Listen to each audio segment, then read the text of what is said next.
नमस्कार।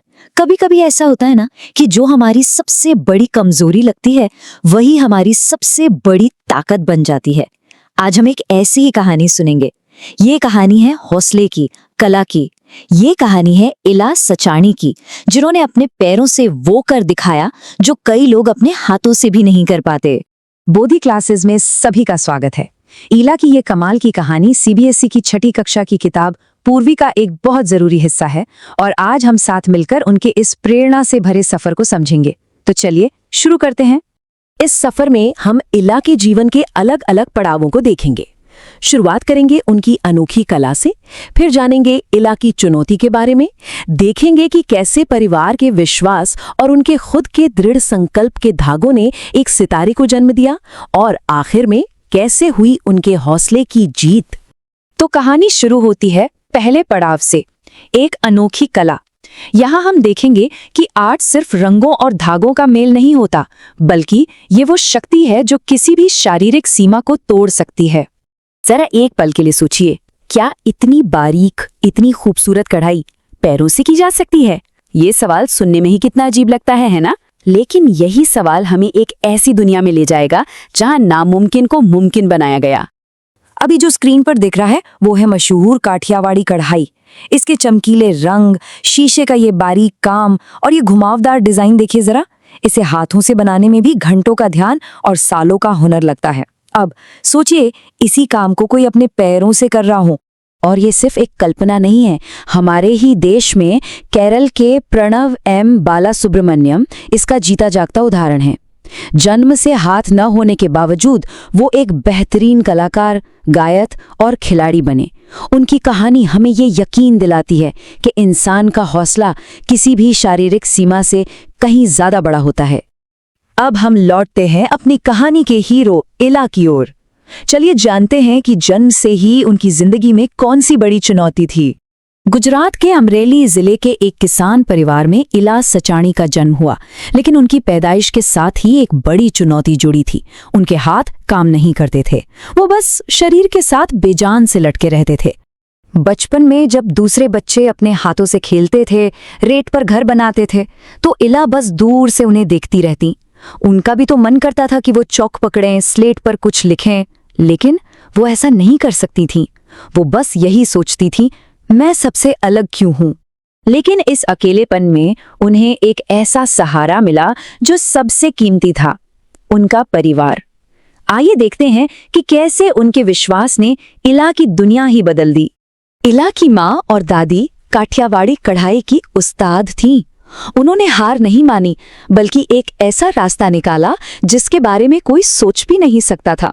उन्होंने फैसला किया कि वो इला को पैरों से कढ़ाई करना सिखाएंगी।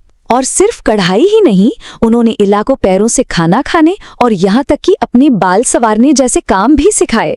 परिवार का साथ तो था, बिल्कुल था, लेकिन असली लड़ाई तो इला को खुद लड़नी थी। ये पड़ाव है उनके पक्के इरादे का, जहां धागों के साथ साथ उन्होंने अपनी हिम्मत को भी पिरोया। इला का ये सफर आसान नहीं था। उन्होंने इस चुनौती को मान तो लिया, लेकिन सबसे मुश्किल काम था पैरों के अंगूठों से सुई में धागा डालना।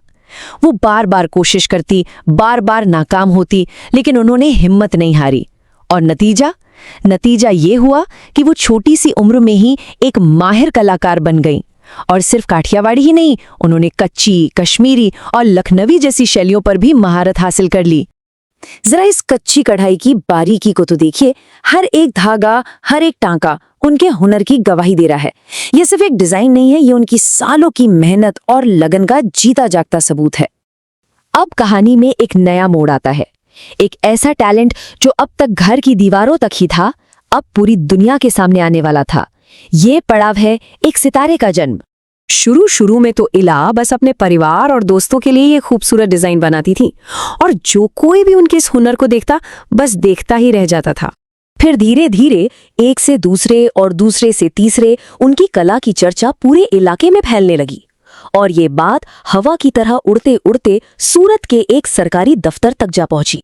और फिर जो हुआ उसने इला की जिंदगी ही बदल दी। उनकी कढ़ाई को एक स्टेट लेवल एग्जीबिशन में शामिल किया गया। जब लोगों ने अपनी आंखों से देखा कि ये अद्भुत कला पैरों से बुनी गई है तो वो हैरान रह गए और उसे खरीदने के लिए आगे आए। बस उसी दिन एक छिपी हुई प्रतिभा पूरी दुनिया के लिए एक सितारा बन गई। तो चलिए अब चलते हैं इस कमाल की कहानी के आखिरी पड़ाव पर और देखते हैं कि इस हौसले की जीत ने इला को कहां तक पहुंचाया। सूरत की वो प्रदर्शनी तो बस एक शुरुआत थी। इसके बाद इला ने देश भर की नेशनल एग्जीबिशन में अपनी कला का प्रदर्शन किया। उन्हें अपनी इस अनोखी प्रतिभा और इच्छा शक्ति के लिए अनगिनत पुरस्कार मिले और फिर मिला देश का एक सर्वोच्च सम्मान, राष्ट्रपति पदक। लेकिन जानते हैं, इन सभी पुरस्कारों से भी बड़ी एक जीत थी। इस हुनर ने इला को आर्थिक रूप से आत्मनिर्भर बनाया। अब वो सिर्फ पैसे नहीं कमा रही थीं, बल्कि अपने सबसे पसंदीदा काम से इज्जत और खुशी भी कमा रही थीं। इला की कहानी से एक बहुत गहरी बात समझ आती है। कला की कोई सीमा नहीं होती। इसमें वो ताकत है जो शरीर की हर बाधा को पार करके सीधे आत्मा तक पहुंचती है। और आखिर में इस कहानी का सबसे बड़ा सबक कि अगर ध्यान, कड़ी मेहनत और सोच पॉजिटिव हो तो जिंदगी के किसी भी चुनौती को, चाहे वो कितनी भी बड़ी क्यों न हो, एक शानदार जीत में बदला जा सकता है। अगर इला सचानी के हौसले की इस जीत ने सभी को प्रेरित किया है तो इस प्रेरणा को आगे बढ़ाएं। बोधि क्लासेस को लाइक, शेयर और सब्सक्राइब करें ताकि ऐसी और कहानियां सभी तक पहुंच सकें। धन्यवाद।